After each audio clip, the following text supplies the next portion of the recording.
鐘好似有啲唔好咁。咦，成鐘你係咪啲心事啊？係啊，我好擔心我考試成績唔好啊。唔使驚，你可以做一啲嘅減壓方法，例如做運動、聽音樂同埋深呼吸。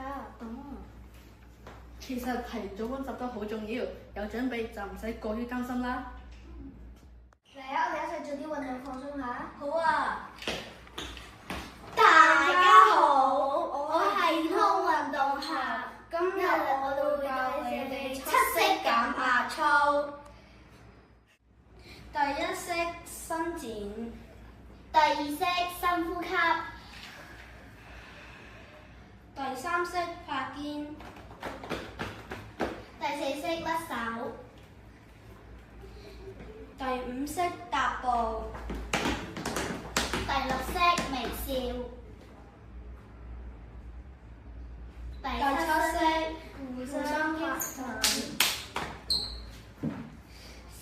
身心健康由我做起。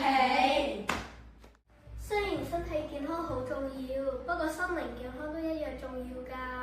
如果心情唔好嘅時候咧，可以寫落嚟或者同朋友傾下偈，咁樣心情就會好好多㗎啦。